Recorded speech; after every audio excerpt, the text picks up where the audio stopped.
Welcome to the Market Report. What is up, crypto world? I am your host, Benton, and we are joined again by our resident experts, Jordan Finiseth and Marcel Peckman. Jordan uses his background in psychology and human behavior to spot emerging trends in crypto, and Marcel Peckman applies his 17 years experience of trading derivatives, options, and futures to the crypto derivatives markets. Our guest this week is avid swing trader and day trader Gareth Soloway, so make sure you stay tuned for that. Fellas, how are we doing this week? How are we feeling about the markets? What's going on? Jordan, how do you feel this week? Well, I'm feeling kind of the same. I think long term we're going up. I'd like to see Bitcoin back above 43,000, but we'll see if we can get past this FUD phase. And Marcel, what are you feeling? What's that market sentiment feeling right now? I'm kind of bearish for the short term, but I'm happy that the Federal Reserve guys, the two presidents were expelled or resigned after they forgot to report some of their stock trades. So people need to understand that those are not the good guys. So I'm good. Excellent. Well, we have an action-packed show lined up for you today. We're going to jump into some market news rundown. Then we're going to interview Gareth, and he's going to give us some super exciting trading insights, what he's seeing in the markets. And then we're going to listen to Marcel. He's going to teach us about some hash rates today and bringing some of his expert analysis about teaching us what some of that stuff is. And we're going to dive into two of the hottest coins on the Coin Markets Pro segment, so that you know what's up with our latest trading platform. And then we're jumping into Jordan's segment today. He's going to talk to us about DeFi. And so before we jump into everything, make sure you smash the like button and notification button. Follow us on YouTube. We're here Thursdays at 12 p.m. Eastern. And so that's going to bring us into our markets news rundown. So let's go right ahead and jump in.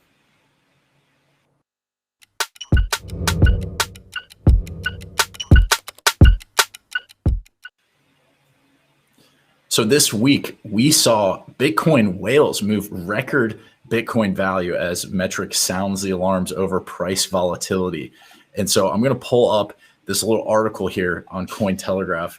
And what is this kind of telling you guys? Like, are you concerned when you see big whales moving Bitcoin around the market? Marcel, what are your thoughts about these whales moving all this Bitcoin around? Okay, Bentham. I'm not really impressed with those numbers because whenever we see a whale accumulating, for example, there's got to be someone who sold the same quantity, right? And if somebody bought 1,000 Bitcoins, it's not like 10,000 little guys sold to this large dude. So it's coins changing hands, basically. So you've got to always question yourself. When someone is accumulating, who's been selling? Why this person has been selling? So the most important trend for me is coins getting out of the exchange. So net deposits on the exchange going negative, the balance on exchange going down, which means that long-term holders are accumulating. So that's what I'm looking for, and it's kind of happening over the past 3 or 4 months. Jordan, what do you think?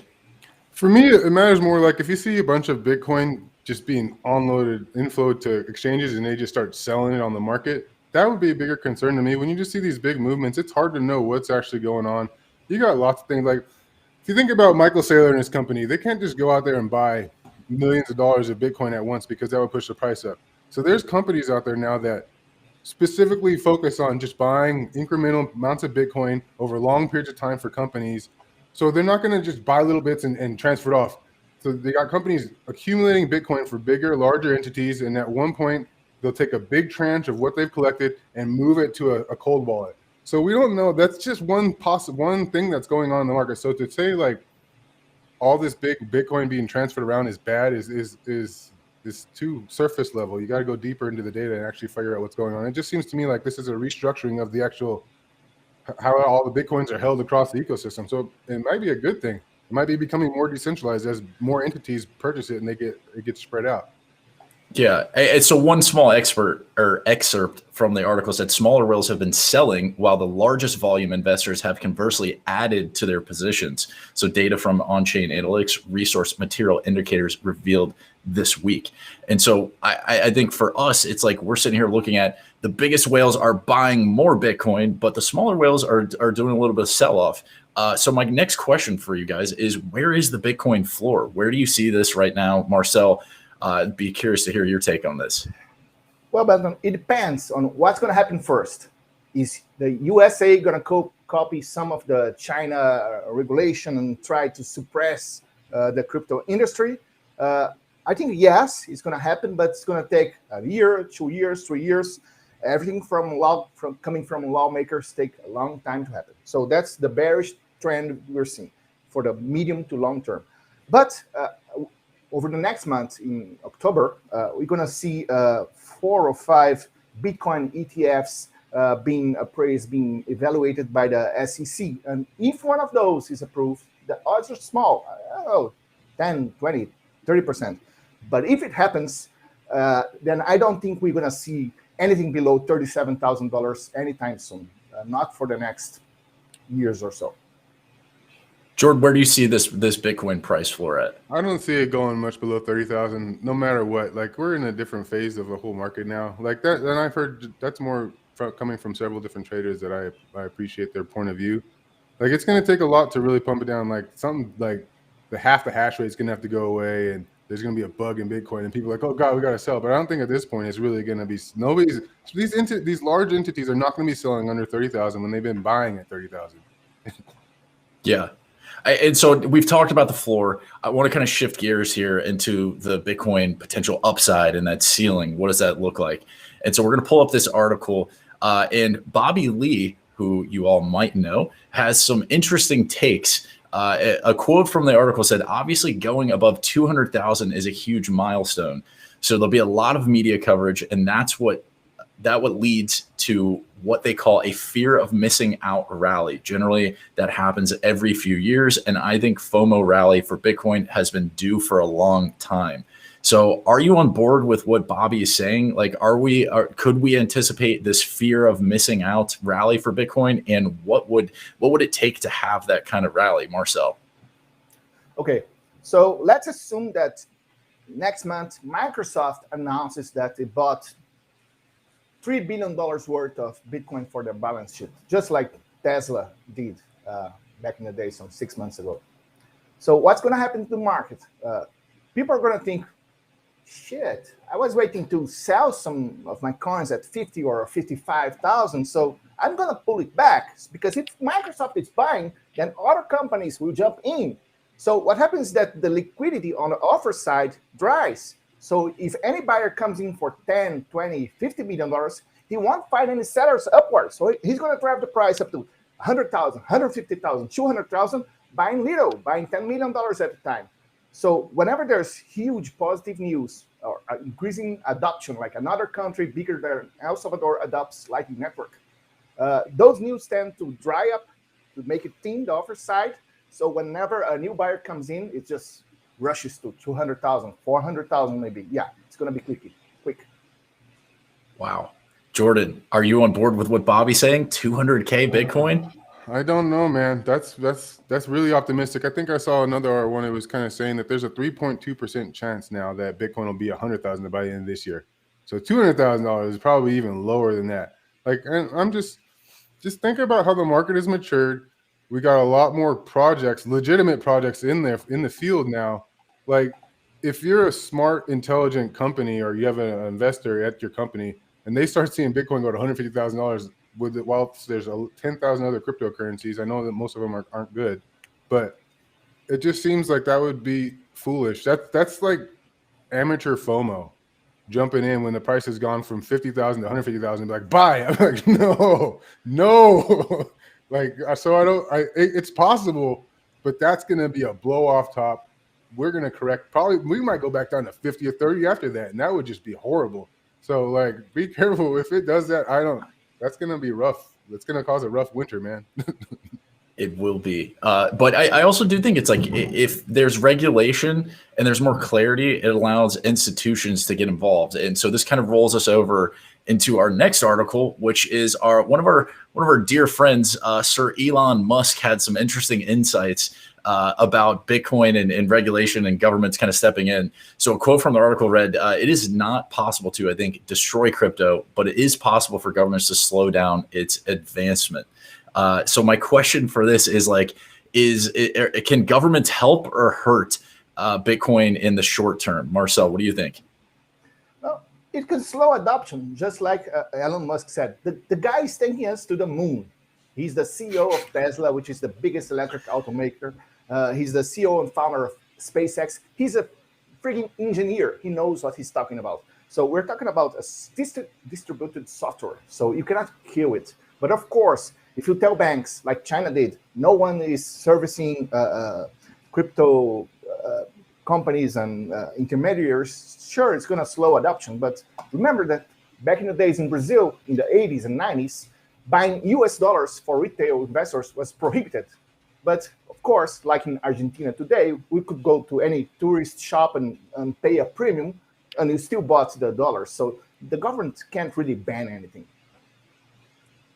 What say you, Jordan? I think it's a better question is like, can they use Bitcoin to help themselves? Because right now they're just shooting themselves in the foot. Like, they can't ban it. And when they try to ban it on a global scale and people see that it can't be banned, that's just doing themselves a disservice. Like, that's just making the case for cryptos. And it's a really good marketing ploy for us when they try to ban it, because we're like, no, you don't. And now that Elon Musk, like one of the chosen by the normies to preach crypto to them, is saying that it can't be banned. Like, yeah. I was going to say that's saying something. I mean, he even says in the article, like, he's not a cryptocurrency expert. And if he's coming out and saying this, that yes, it can be slowed down, but it can't be completely banned. Like, I think that says something. And so this does bring up the point of some of the news that happened earlier this week that I want to touch on is China once again tries to ban cryptocurrencies. And despite Beijing's ever-increasing crackdown on the crypto industry, there are still some signs of life from the People's Republic regarding the Bitcoin network and over-the-counter trading. Marcel, what's your take on what China's trying to do here with banning cryptocurrencies? I love some comment that I heard on Twitter during the week. Like, if you ban something for the second and third time, the message that you're giving to the world is, I can't really ban it. I'm just doing whatever theater I can do to slow it down, but you can't ban it. If it failed the first time, it failed the second time, it failed the third time, yes, it's going to fail forever, because as I said previously, you're only going to create some barriers, but there's always going to be, nature finds a way. There's always going to somebody buying in Hong Kong and selling in China, or selling pen drives with Bitcoins on it. So there's no way to really ban a software. It's impossible. What about you, Jordan? Yeah, can't ban it. Like, they've never. When did they announce that they unbanned it? How can you ban something again when you never unbanned it? Like, what, after the first one was the most important one, and after that just gets weaker and weaker because you never unbanned it. I don't get how it's just a yearly China FUD, and this is like every 6 months now. It's starting to ramp up how quickly they bring out this China FUD. I think that's because they're losing control and they can't slow it down as much as they used to be able to. Exactly. And I'm a firm believer this is all about control, and it's something they can't control. Governments can't control this. So they're trying to take every single step necessary to slow it down. So overall, Bitcoin seems to have a little bit of a resilient week. We're kind of hovering around this 43K level and seems to be holding this 40K level. And so we had a lot of crypto OGs remaining very bullish on the markets in the long term. And I think it's important for us to be able to zoom out sometimes from the chaos and understand that we are still way above where we were last year. And let this be a reminder that Bitcoin cannot be shut down, no matter how hard governments try to do it, can't be shut down. And so if you haven't liked and subscribed, please do so now. Cointelegraph on YouTube. The market report is here every Thursday at 12 p.m. I am super excited for this next segment today. We're going to have Gareth Soloway on. So let's go ahead and jump into our guest interview for today.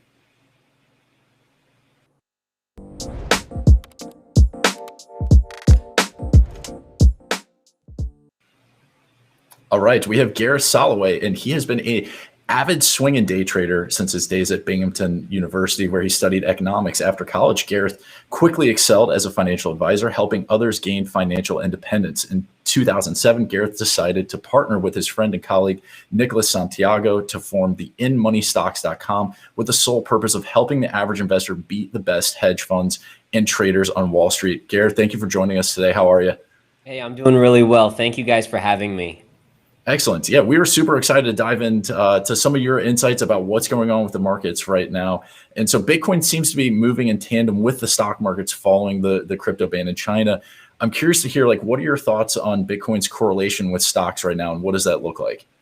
Yeah, so there's definitely a correlation, and the correlation happens to be liquidity and margin, right? So what you're seeing now is a market in terms of the stock market that's been overinflated, increased by the Federal Reserve exponentially in terms of valuations and just so much money flow. And part of that has gone into cryptocurrencies. So what ends up happening is that when you have a pullback in the stock market, there's a certain amount of margin contraction, meaning that people are borrowing X amount of dollars. When they lose it in their stock portfolios, they have to cover it via another avenue. And that avenue can oftentimes be cryptocurrency.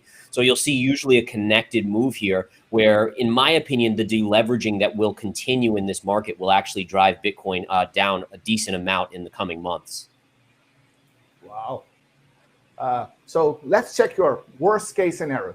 We have the deadline on government, the ceiling raise on October 18th. Let's imagine that they fail to raise it by October 18. There's a huge crash on S&P markets. What are the odds that you think will happen, and what should happen to Bitcoin and cryptos in this case? Yeah, so in general, almost every couple years we see kind of this issue with the debt ceiling where Republicans versus Democrats go back and forth. And what ends up happening is generally at the 11th hour, there's a deal struck to at least extend the amount prior to the default. So I'd be very surprised if we did default as a country in the US. What usually goes on, again, and this is kind of common sense, but it's like, no political party wants to be the party that collapsed the US and caused a default, right? So right now, the prior administration was Trump, and the Democrats were kind of saying, oh, we don't want to, let you, inflate the budget anymore. And now it's the other way around with Biden, and the Republicans are saying it. But again, neither side wants to be known as the one that collapsed the whole country via a default. So I think that overall, that's going to turn out to be somewhat of a non-event. But I do think that there are issues out there that will continue to trickle through. Like we're seeing the stock market beginning a major rollover. Now, for a lot of people in crypto, that may not seem like a big deal. But if you go back to my prior statement in regards to how much liquidity and margin is in the system right now, any sort of contraction in the stock market inevitably will cause a contraction in cryptocurrency. Now, let's frame this, right? So I'm a huge long-term bull on cryptocurrency. I see 100,000, then 500,000, eventually rivaling the market cap of gold. But you do have to flush out a lot of this kind of weak money that's been just slowly accumulating, thinking the markets can never go down. It's always going to be new all-time highs. And that's what I'm concerned with. And in fact, if you guys don't mind, I'd love to show the chart here. Let me bring up my chart. Yeah.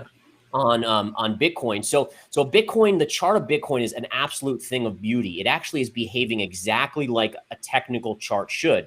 So you had this head and shoulders over here, right? Beautiful head and shoulders. There's your $65,000 high. Here was your neckline. You can see this high pivot connects perfectly through this low, When this broke, this was a breakdown, right? And we saw a major collapse to the 30,000 marker. Then Bitcoin started to trade between 30 and 40,000. You could see up and down here, up and down, eventually breaking through this 40,000 level and going back to this same trend line, which we refer to as the neckline, and retesting it. That's very normal for a chart to do. The problem is that's epic resistance. That is like the A-league of resistance levels. And sure enough, instantaneously, we saw Bitcoin hit and collapse down to about 43,000 from 53,000. You then come back to this level, right? So over here, it was resistance right here, resistance, finally broke through. Now it's support. So in the very short term, Bitcoin, it's imperative that Bitcoin holds this 40,000 level. If it doesn't hold 40,000, then you're going to start trading in this 30 to 40 range, which it was in prior. And I do worry that, again, at some point you will see a breakdown below 30,000. My ultimate downside target is 18 to 20,000. And again, I think that coincides with deleveraging. And again, just to remind everyone, I have a huge long-term upside target on Bitcoin. I just think you have to wash out a lot of this kind of weak-handed money. So you say you're more short-term bearish, long-term bullish then? Yeah, short-term bearish. Again, it's one of those things where you've created so much. The Fed has been pumping in $120 billion a month into the system. Inevitably, some of that goes into cryptocurrencies. banks have been so lenient on giving loans. Margin rates have fallen. I mean, I think at Interactive Brokers, you pay 1% on margin on loans more than $1 million. Now that's stocks again. I don't know what the margin rates are on cryptocurrency, but there's this kind of excess liquidity in the overall system that you need to flush out. It's kind of what happened in 2007 going into the financial collapse, where these banks were just making ridiculous loans. And then you had this credit contraction where all of a sudden the collapse occurred and it washed a lot of that money out of the system. It kind of reset, if you will. And then of course the Fed comes in and just prints trillions of dollars again. That's their deal. They just want to reinflate the system. But I do worry that you have to go through this type of thing in the near future. And so with that in mind, like where do you see the markets right now? Are we still in this bullish cycle? What are you kind of seeing? So according to the charts, right, we technically made the cycle high at the 65,000 marker. And again, one of the cool charts I want to show you guys here is a chart from 2013, right? So if we bring up the 2013 Bitcoin move, now there's a lot of debate whether or not this is the high pivot, and I understand that, but based on what I do is strictly charts, right? So it's all probabilities. And what we can see here is that in 2013, we ran up to 1,250, then we corrected to approximately 500. You then had this mega-sized bounce back to 1,100, before collapsing down to 100. So now compare that to what we've seen recently. We saw a run up to 65,000, which would be approximately this 1,250 high equivalent. Then the collapse to 30,000, we'll call that the 500.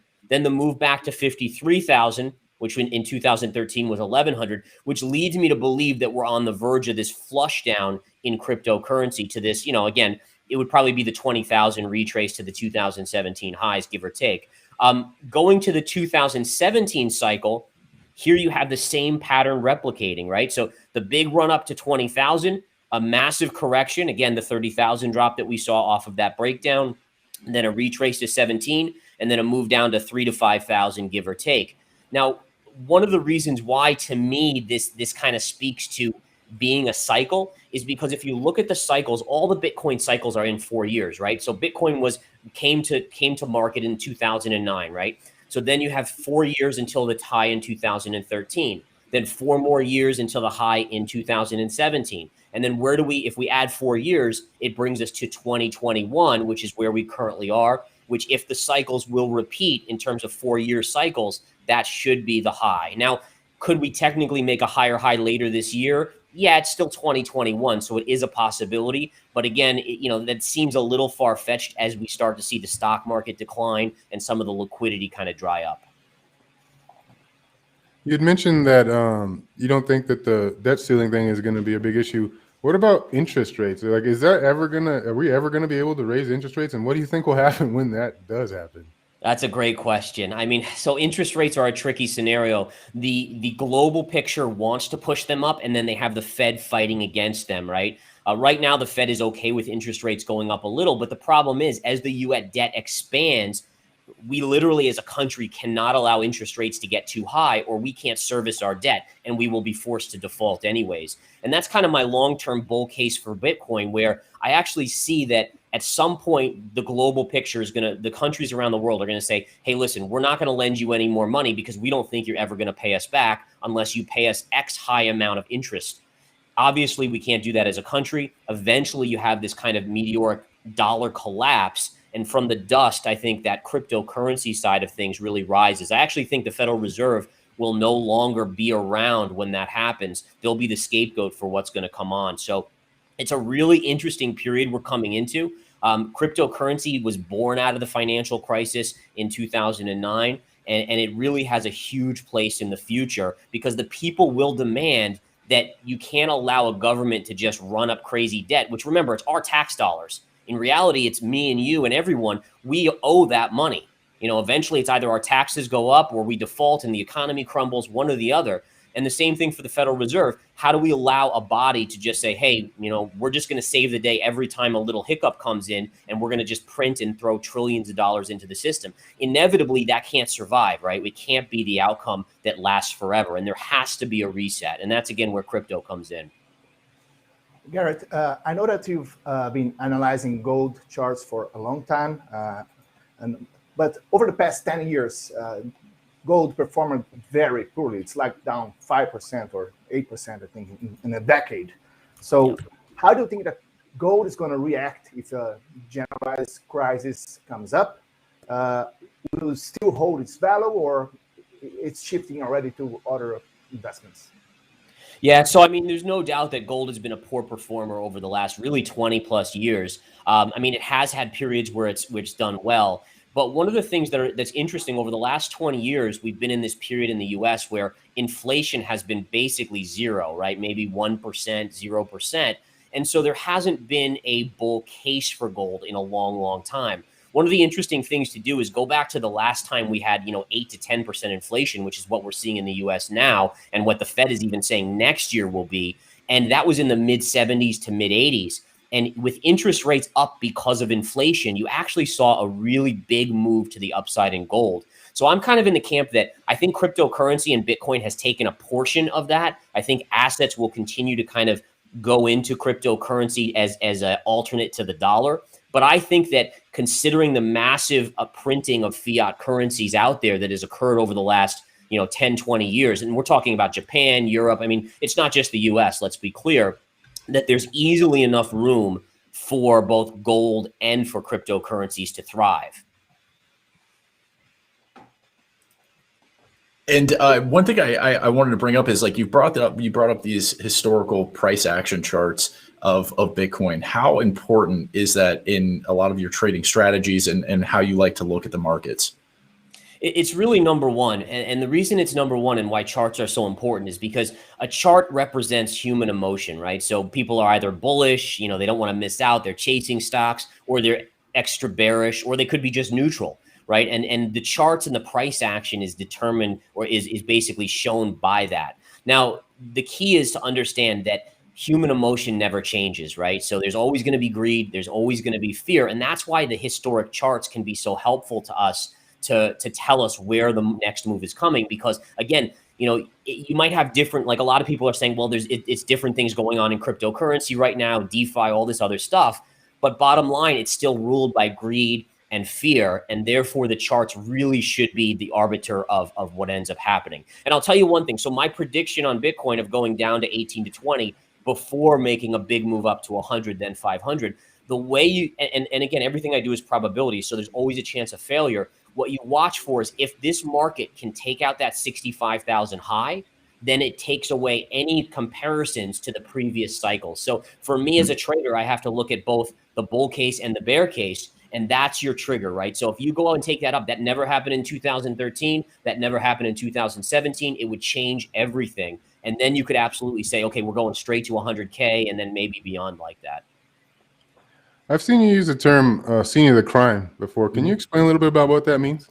Yeah, absolutely. So it's just kind of a coined term that we use here in trading, but I'll show my chart again on that Bitcoin chart so we can kind of gather it. But basically, you have a trend line, and it could be a trend line at any point, right? But the key is that the scene of the crime breakdown occurred when price went below that line. So here's your trend line, that head and shoulders, again, shoulder, head and shoulder, the neckline here. So this was the trigger of the collapse down to 30,000. I mean, it happened within 3 days. Basically, we went from 50,000 down to 30,000, and there was a reason for that drop, and that was the fact that the trend line broke. So technically, the algorithms that the funds are trading with, technically sentiment is going to shift at that point, and it caused this exodus.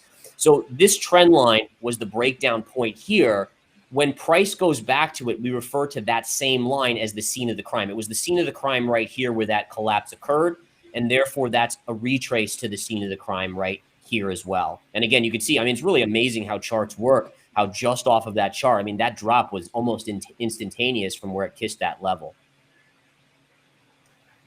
Gareth, I see that you guys also have some option products that you offer to the clients. So do you think that the retail investor should be trading options? And if yes, what is the most recommended strategy that you often use?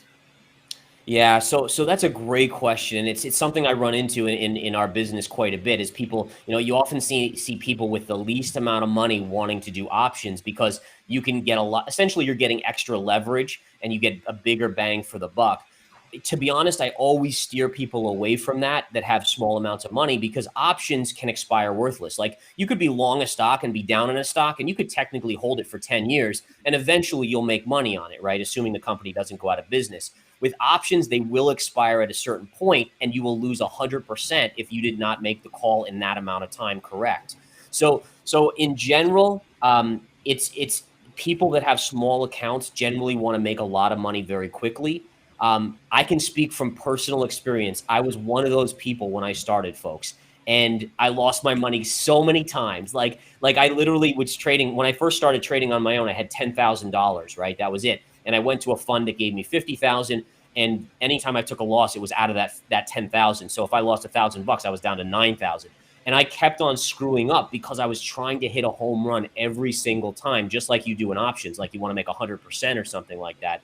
And I had to just work my butt off to replenish that account. And it was a struggle. Finally, I started to say, all right, I want to hit singles and doubles. Like I want to take it slow and steady. Slow and steady wins the race. That term is very, very important. And it's true for trading. Don't be so concerned about doubling your account. I always recommend this. Use a calculator and punch in, let's say you start with $10,000 and then punch in a return of like 20% a year and just keep on doing 20%, and it compounds.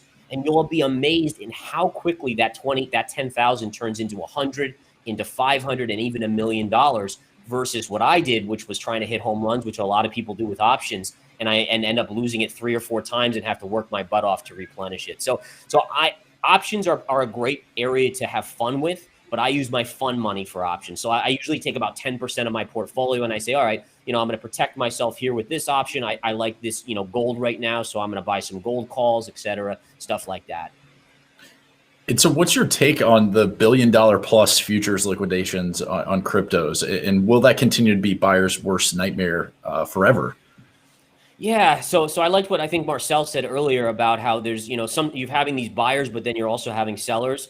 To me, it's kind of a market that, as long as, if you can see, so if you have big sellers and the market's absorbing it, that's actually very good to see. It shows you that there's a lot of demand there. What you don't like to see is where a seller comes out and price just collapses because no one's willing to buy it. So I think that for the most part, it's an okay thing. You want to see, for me, the best case scenario is that a lot of the whales get out of some of their positions so that it's a more distributed Bitcoin system where there's more people owning it. That'll make it more secure and safe. And eventually, I think it becomes more mainstream because of that. What I don't like to see is, you don't want to see 10 people in the world owning 90% of all the Bitcoins. I mean, that just creates so much risk for an investor like me, where one of them could decide to sell and I lose 20% in a split second on my investment. And how do you feel about like the regulatory front on cryptocurrencies? What's going on in China and the US, and the possibility of a Bitcoin ETF possibly coming in the future, and what that might do to the price? Yeah. So first of all, I think China's banning, there's a couple things. Number one, I think it was the best thing for Bitcoin and the United States, right? So when China banned Bitcoin, and they've done multiple segments of banning, they banned, this and holding it and all this type of stuff. But basically you saw a lot of the mining operations shifted to Texas. All right. Now you might say, well, what's the big deal about that? Well, on a political side, that's amazingly good for Bitcoin, because now you have politicians that know that there's a huge amount of jobs reliant, especially in Texas, a very big state, on mining. And it's going to make it harder for the government to really enact any sort of negative regulatory action against Bitcoin or cryptocurrency. So that's actually a positive. Now, the reason why Bitcoin was banned in China is because China has the digital yuan. And China wants that to be the premier digital currency. Now, for me, I would never go near the digital yuan because it's still controlled by the government. As far as I'm concerned, it's just a digital fiat currency. They can still print as much as they want. I would much rather be in something that can't be printed by a government and controlled by a government. But that's really why they're doing this. They want the digital yuan to eventually replace the dollar as the reserve currency, which again will create a major issue and be another positive for Bitcoin. Now, your other question was in terms of an ETF and regulation. So for me, regulation in Bitcoin is very important. All right. If you're like me and you see 500K on Bitcoin in the future, whether it's 5 years out or whatnot, the only way I can figure out how to get there is by the US creating regulation that makes funds like pension funds that have trillions of dollars say, okay, we need to now diversify and put 5% of our assets in cryptocurrency, in Bitcoin, in Ether. Same thing with other funds, other companies out there. We've seen some adoption like MicroStrategy, Michael Saylor, being all for it. But you're not, unless you get some more regulatory action on it, you're not going to become really, you're not going to allow these companies and these individuals to really feel comfortable about getting in on them. Having said that, I do think a Bitcoin ETF comes, maybe even announced by year end, but I do think the Bitcoin ETF will kind of help it go more mainstream, but you need that regulation. And again, the key here is you want regulation that's smart. You want transparency. You want certain things that if you're someone that believes in Bitcoin is going to be a long-term positive. In fact, it could be a negative short-term because people get panicky about regulation, but I would use that as a buying opportunity at the right levels. So Gareth, you said that if we break the 65,000 all-time high this year, which I think is going to happen because of a potential ETF approval next month, what is your year-end target? How easy is it to break 100,000 if the ETF gets approved? Wow. So if the 65,000 level gets taken out, then I think you have a pretty straight shot to 100. And I would say, again, it's so hard to figure out the timing on it. But, if let's say that 65K gets broken in October at some point, like some people are projecting, then I think you have November and December to get to that 100K. And I do think that is a possibility. I think 100,000 would be a reasonable year-end target if that 65,000 is broken. But again, keep in mind, as long as that 65K isn't broken, then the cycle matches the 2013 and 17 cycles in the short term. Excellent insights. And we greatly appreciate you sharing your time and knowledge about the markets today. This was Gareth Soloway, the expert swing and day trader. Thank you for joining us today, Gareth. Hey, so fun to be here. Thank you, guys. Take care. Excellent. Guys, you heard it first. I mean, Gareth is giving you the latest, greatest information on like what's the possibilities of what could happen in the future here with the crypto markets. Awesome to hear that. I think that makes me excited, gives you a little bit more foresight about what could happen next. So if you haven't liked and subscribed, make sure you do now. Cointelegraph, we are on YouTube. Turn on the notifications so you know that we're here Thursdays at 12 p.m. Eastern.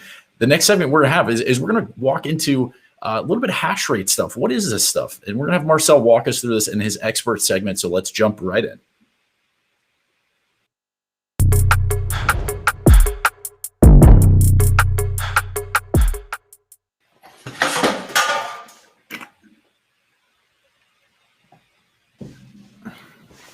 Okay, guys. So today we're going to talk about the hash rate, this important measure of the processing power, the miners' capabilities backing Bitcoin and Ethereum networks and every proof of work coin.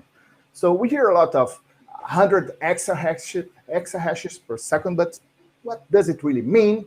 How does it compare to other cryptos? And does it have a price impact if the hash rate goes up or down? So Danilo, I would like to share my screen, please. So for starters, we're gonna check this screen that shows the total Bitcoin hash rate. So right now we are at 140 million exahashes, which is a really large number, but we're gonna talk about that later on. And the sharp drop that you've seen in July was the China banning the miners, and they were forced to relocate to Canada and the United States and wherever. So right now we're back almost 80% back to what we've seen previous to the China action. Okay, Daniel, so wait, Marcel, real quick, for those who don't understand hash rate, like what is hash rate? What does that mean, and how is it relative to Bitcoin or crypto? Okay, so the hash rate is the processing power backing the blockchain security. For example, if there's only one miner using a PC, okay, so if a hacker comes with 2 or 3 miners, he's going to have a lot of processing power, so he can do malicious transactions, he can revert transactions, he can do whatever he wants because he has more processing power. So the more computers are plugged in the network, the more miners we have, the safer the network is, because it's going to be harder and more expensive for a single entity or group to take control of it. It's what we call the 51% attack, but you don't really need the 51% to do it. even if you have 25%, you have a fair amount of chance of getting a lot of consecutive blocks. So it's dangerous for the network. That's why the more hashing power, the more processing power, the safer the network is. Got it? Okay. Yeah, no, that makes sense. And so just so I'm understanding that correctly, it's the power that kind of maintains the network. What maintains the network is the nodes, the users that have downloaded the history and validate if the miners are telling the truth or not. But whenever a new block is mined, so the transactions are inserted in that block and attached to the previous blockchain. So that's what the miner do basically. So he's not really validating the transactions because that's what the nodes do as well. So if a miner goes ORI or send invalid transactions on that, he's not going to get paid the 6.25 bitcoins, the premium that each block mined gets. So if the nodes say, oh, this block is invalid, so he doesn't get the premium. So really, the miners are working to protect the network. Okay, like when I get into, people ask me questions about mining all the time, and I try to explain, and then they're like, so what are the miners solving? And I'm like, well, there's this equation, right? But then they're like, do they solve it? I'm like, I don't know if they ever solve the equation, if they just get rewarded for like trying to solve it. Like, can you help me out on that one? Yeah, that's a good question, Jordan. So yeah, we've been told a lie a long time.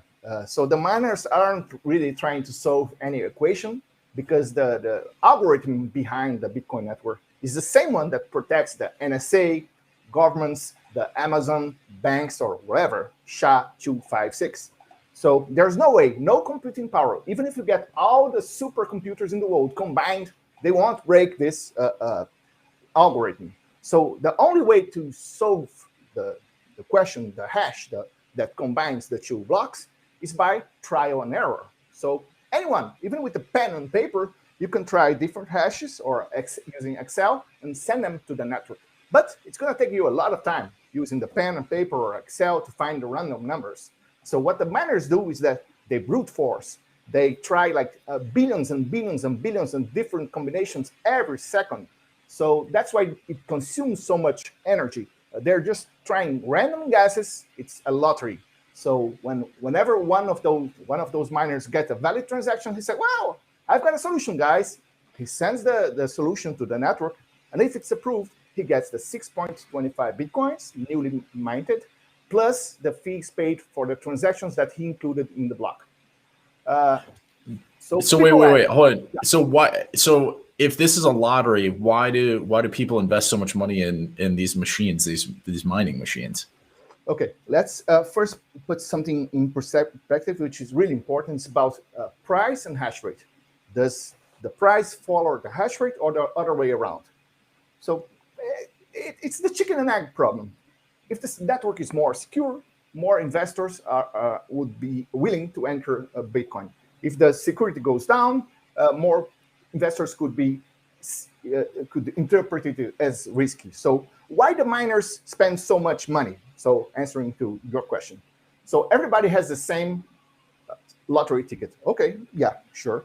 But if you have 100,000 machines, you have much more processing power, much more lottery tickets than me that I'm using a PC at home or a ASIC machine at home. If I only have one ticket and you have 100,000 tickets, your odds are higher than mine. So the bigger capacity your ASIC machine, which is like a computer specifically designed for that job, which is capable of sending, like I said, billions and billions of tryouts every second, you're going to get more Bitcoins than me.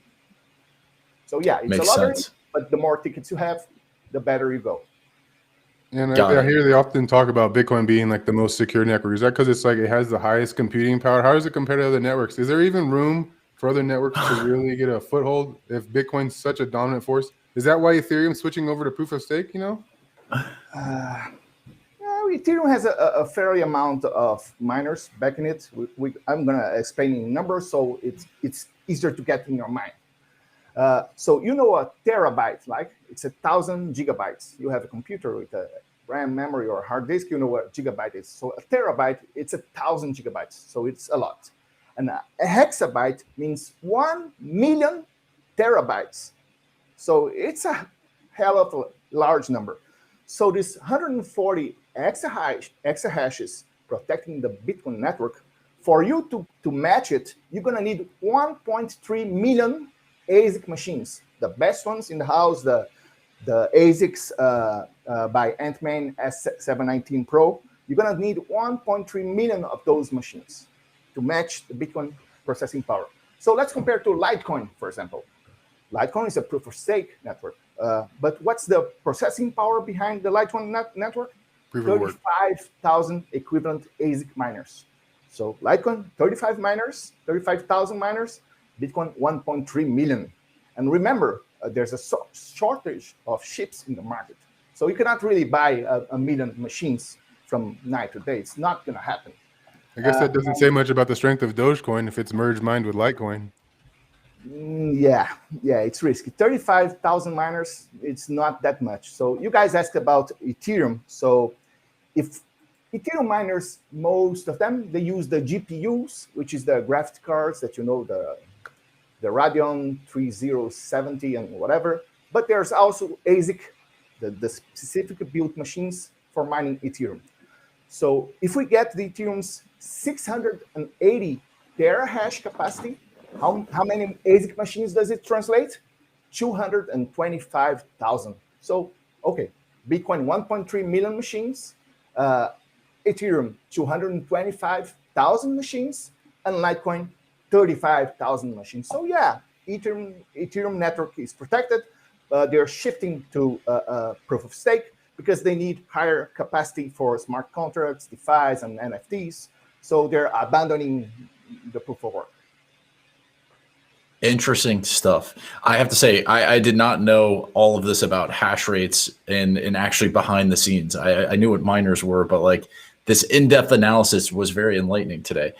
So appreciate you sharing all that stuff. You didn't know about hash rates. Now you do. Thanks to Marcel Peckman. Thank you for walking us through a lot of that today. So we do have our next segment today. These are the hottest tokens that we saw on Markets Pro, our premier trading platform. So let's go right into it.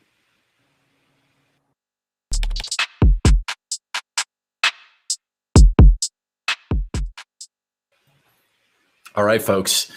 News is what moves the crypto market. The Newsquake service by Markets Pro helps traders stay on top of important developments. Newsquakes are automated alerts that instantly notify users when market-moving events happen. This week, we saw some token movements with CELO price spike twice in the news from OKX on September 24th. Let's go ahead and pull up this chart for CELO.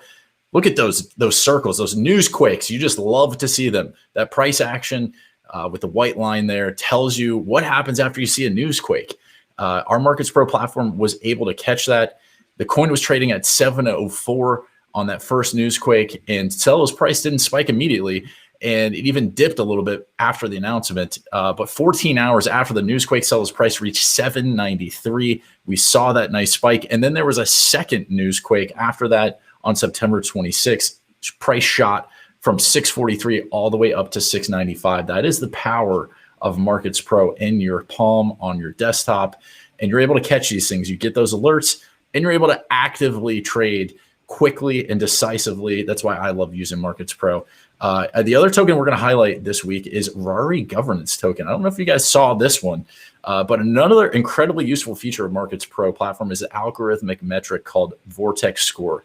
Coin's Vortex Score is a comparison between its current market and social conditions and those in the past. So high score means that judging from historical data, the asset's current outlook is bullish for the next 12 to 72 hours. We're looking at this chart. We see that Vortex Score, that green and yellow line, that first circle on the chart shows you when the Vortex Score hit above 80. And we saw with Rari, the token. So it added 19% against the dollar and 22% against BTC, thanks to a huge midweek rally. That white line shows us that price action. When it turns 80, it's good things. You love to see that on the platform. So it shot up from 1973 all the way up to 2567. Hopefully you were able to catch that ride. That's why I'm wearing the NASA shirt today. We got rocket ships on Markets Pro, folks. That's what we do. So if you haven't liked and subscribed, please do so. Cointelegraph on YouTube. We're here. Turn on the notifications so that you get those alerts when we go live every Thursday at 12. So we have our expert opinion today I know Jordan's going to be talking to us a little bit about some DYDX you don't want to miss. So let's jump into Jordan Finness's expert segment.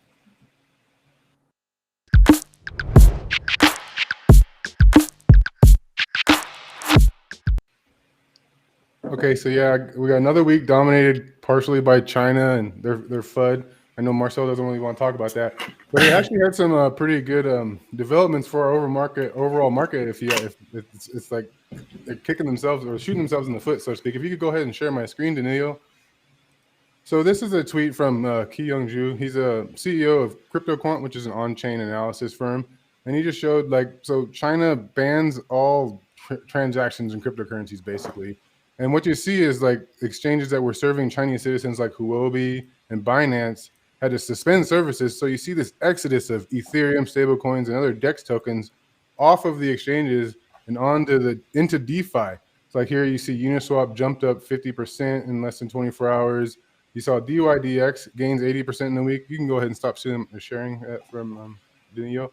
So what we're seeing is instead of crypto traders in China just selling their cryptos for fiat and exiting the system, they're doing what we have all wanted them to do for years, and they've gone decentralized and pulled their money off of these centralized exchanges and taken them into DeFi, which is the overall goal of the cryptocurrency exchange ecosystem. You have Uniswap, which is the biggest exchange on Ethereum. There's a whole host of other DEXs on 10 different layer 1 platforms or layer 2 protocols. And then you had DYDX, which is a perpetuals and margins trading exchange. So we've seen the crackdown on exchanges like BitMEX, even Binance in their leveraged part where they had to cut back from 100x leverage to 20 and all these different things.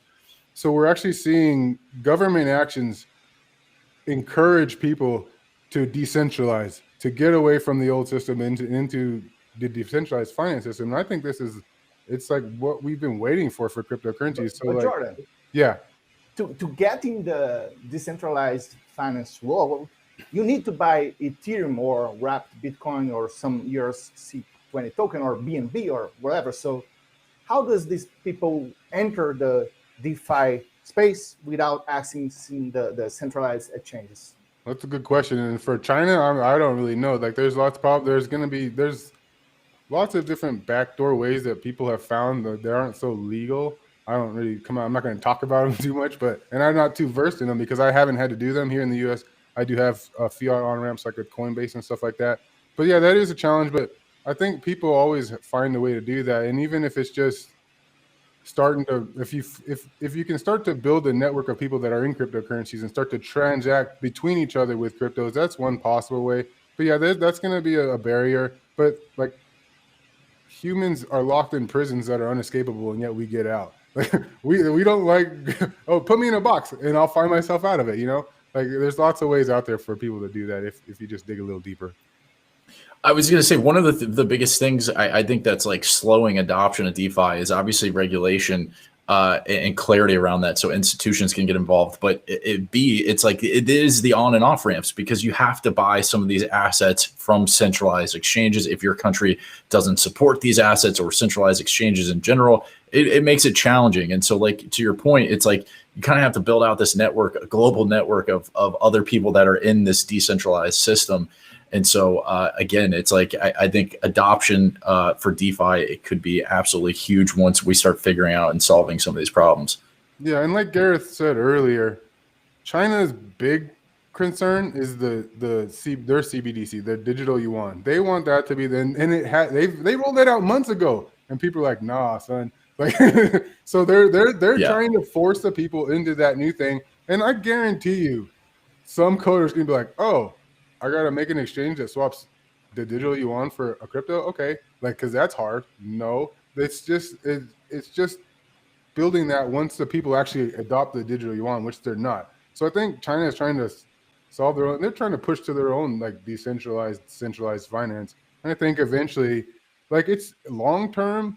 Any country that tries to forever ban Bitcoin probably won't remain a country for a long time. It's the way this is headed. Wow, so hot take. I think we're headed towards the current financial system was built for 1 to 3 billion people how many years ago, and now there's 7 to 8 billion people. We're restructuring the whole thing. And that's part of, I think, this whole cryptocurrency and how it came out. So I mean, but you're saying like China could be completely dismantled if they're not able to adopt. That's a big statement. Bitcoin China's a big country, one of the oldest countries currently on the planet. But they're like, when they cut off their merchant ships, however many dozens of hundreds of years ago, and because they were worried about losing power to the merchant class versus like the emperor class, they shot themselves in the foot and stifled their innovation. To me, they're kind of doing the same thing right now. And any country that does not get on board with at least trying to develop blockchain technology and find some way to interface with it, even if they control it and try to limit the amount that people put in and take out, if they don't do that, they will get left behind. Very, very interesting. So where do you see like the DeFi market in general like going right now? Where are we kind of at with things? Is there a potential another leg up for more adoption, that kind of stuff going on? That depends on what happens to the overall market. Like the DeFi is kind of a subset of even just what happening with Bitcoin in the overall market. So it really does happen, like what's going to happen in the future with regulations, what's going to happen with Bitcoin. Like 1inch now has stopped serving U.S. citizens, or they limited services, and they're trying to build a platform specifically for U.S. people. So they're even getting into DeFi. Like DeFi platforms are starting to acquiesce to government regulations and stuff. So I think long term, they will put regulations around DeFi and Bitcoin, and that will be good for the whole space overall. But all of us crypto people know, like we were talking, you can't ban Bitcoin. I can make 10 different Ethereum addresses on 10 different MetaMasks. Try and track me. Like I'll put up a VPN. Like, so like the people that want to be a cypherpunk or just stay all rebel with the cause, they're always gonna be able to do that in cryptocurrencies. The regulations, again, I've said it before, are for the mass percentage of people that won't get in until the government says it's legal, because they don't want to run afoul of the government. So like, I think there's upside long term for DeFi. What's gonna happen in the short term depends on regulation and the overall price action of the whole market. Do you think that like layer 2 will overtake some of like the other side chains, like for example the Solanas or projects like that? I don't think not a Solana, maybe a lesser known one, but because a lot of people will want to stay on Ethereum. But again, my problem and what I think people will come to the head with is, I don't want to be spending my Ethereum to do transactions on Ethereum, especially not when it gets up in price. And you can use some of these other side networks. I know Optimism and Arbitrum don't have tokens right now, as I know. I think that people are talking about airdrops for possible, but like Polygon, you can use Matic to do the transactions on top of Ethereum. And so there's a lot of, I don't know. This is an open game. And if Ethereum don't solve its problems, they're going to leave the door open for an Avalanche or a Solana or one of these other networks to actually kind of take more market share. Like we've been waiting, just like we've been waiting for Cardano to launch its smart contracts. They're always updated. Ethereum's going to have these capabilities in this year, and like, no, it's still not. Like we'll see what happens over this next bear and bull market cycle. Ethereum better solve some scalability issues. That's all I'm saying. All right, you heard it first, folks. Jordan Finiseth giving us his insights into the DeFi world. We appreciate you sharing that. Now it's time for you all to interact with us. We want you to ask us the questions, the burning questions that have been on your mind the whole show. We're going to let you ask them. So go ahead and comment in our comment section. If you haven't liked and subscribed, do so now. Cointelegraph on YouTube. Set those notifications on so you know when we are live. And so let's jump into our questions and answer segment now.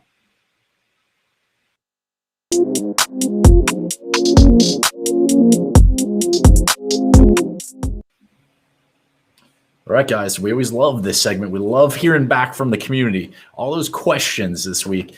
So let's go ahead and pop in the chat. If you have questions, get us the questions. What's on your mind? Is it trading? Is it markets? Is it what project do you want to learn more about? What do you want to know from the experts here on the Market Report?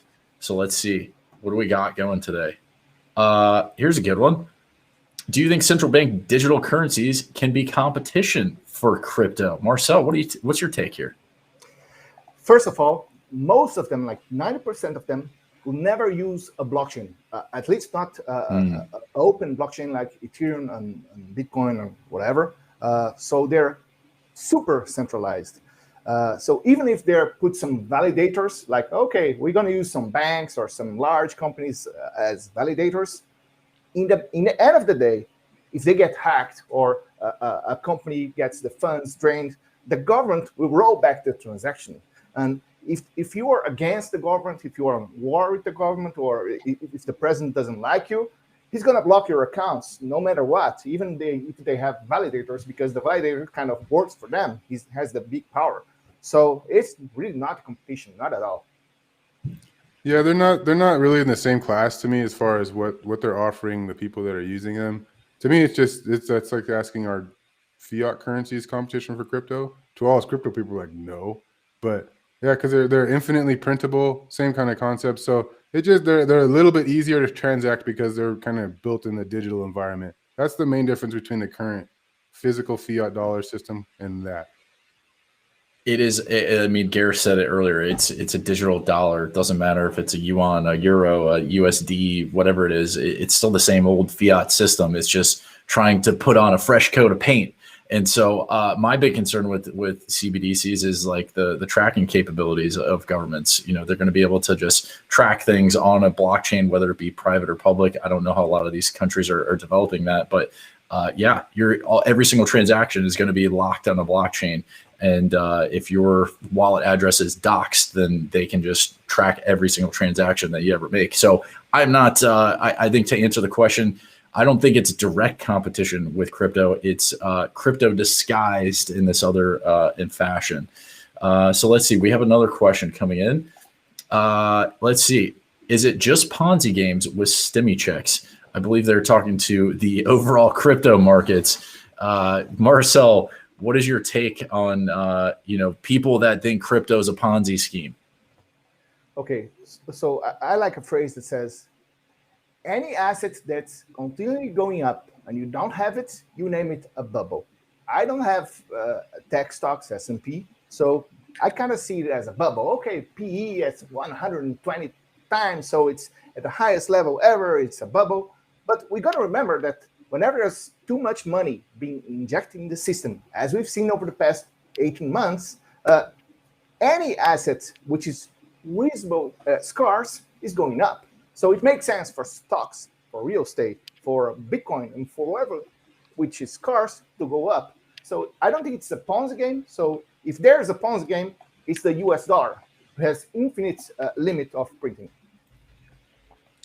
Yeah, when I see that question, I just think of all the Ponzi's I see all around in our society, whether it's Social Security in the U.S., the ability to print as much fiat dollars. Well, me, you, Marcel, and Brent and Ben, we all got to work to earn money. Like all these other systems are kind of Ponzi's. Bitcoin is the hardest form of money I've ever come across, where there's a known fixed amount out there. This is known. You can't ever make any more. Is it like? I don't know. I like all these airdrops with the different programs. DYDX, I think the airdrop's worth like $30,000. The 400 Uniswap you got for airdrop is worth, I don't know, like $10,000. Are those stimmy checks? It's possible, but these are like, compared to the stimmy checks in the normal system, I like these ones a lot better, and there's a lot more utility with them. But again, I think we're at the end stages of the whole system breaking down, and all these Ponzi's are emerging all over the place because the system was kind of built unintelligently, I don't know, or like it can't sustain itself the way it's built. It's a Ponzi. It's an archaic system. I mean, crypto is the future. I'm a big believer that it is not a Ponzi. However, in this ecosystem, there are always bad actors. So I think overall crypto markets are not a Ponzi scheme, but there are projects or bad actors inside the space that have conducted this. That's going to wrap things up for this week. We appreciate everyone joining the show. This has been the Markets Report on Cointelegraph. If you haven't liked and subscribed, make sure you do it. Hit that notification button. We are here on Thursdays at 12 p.m. We appreciate everybody joining us this week. Until next Thursday, like and subscribe, and we'll see you next time.